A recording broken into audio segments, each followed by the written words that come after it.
A financial advisor in Bend just came out with a book about how to live the life you've dreamed during retirement. And Mackenzie Wilson has the scoop. Don't you love when someone suggests a new book for you to read and it's actually good? Because it's really disappointing when someone gives you a book and they're like, it's okay. I have been reading this, Failure is Not an Option by David Rosell. He is a local Bend author, and he's here with me now to talk a little bit about your new book. Just came out in November. Correct. It's awesome. And how are you feeling? You have this new book out, first-time author? First-time author. They say everyone has a book inside of them, and now I believe it's true. Throughout the book, you tell these great travel stories that are really honest, sometimes to your embarrassment. A little too honest at times, yes. They're entertaining, and then also, I mean, they're unbelievable. They're so funny, the things that happen, like when you're in Australia and you're going on this road trip and everything bad that could possibly happen happens.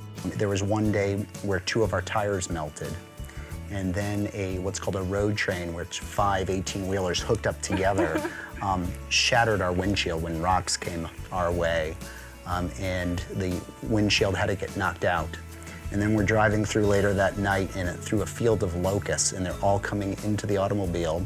And of course they blocked the radiator, and then that overheated it. And one thing led to the next. Tell me about Grandma Ruth. Grandma Ruth. It's such a sweet story, and she's such an inspiration to you. Thank you. She is. She's no longer with us, my mom's mom. And I was very fortunate to benefit from her financial wisdom. I was 19 years old, and I'd already had a business going for 4 years that I started in high school. Yeah. And I shared with Grandma the brochure of the brand new Honda Prelude that the bank was going to buy me. The slickest car. The slickest car. And she said, it's going to be nicer than all your friends' cars, and it's a beautiful car. She said, David, but let me show you something.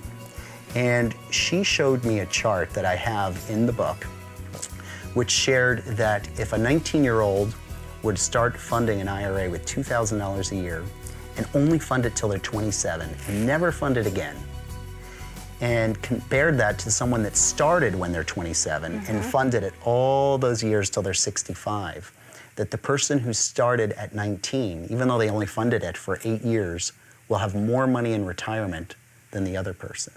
And she taught me that accumulating wealth, if that's your goal, is not about doing anything extraordinary. It's about doing ordinary things extraordinarily well. Yeah. Never ended up getting that car, and as I share in the book, it forever changed my life. David, you have experienced so many things that people, would be so lucky to go do. Heli-skiing in British Columbia, you've summited one of the highest mountain passes in Nepal, and you were also there for the fall of the Berlin Wall, how do you even compare that to anything else? No one in our lifetime ever expected the Berlin Wall to come down. This was really the beginning of the end of the Cold War.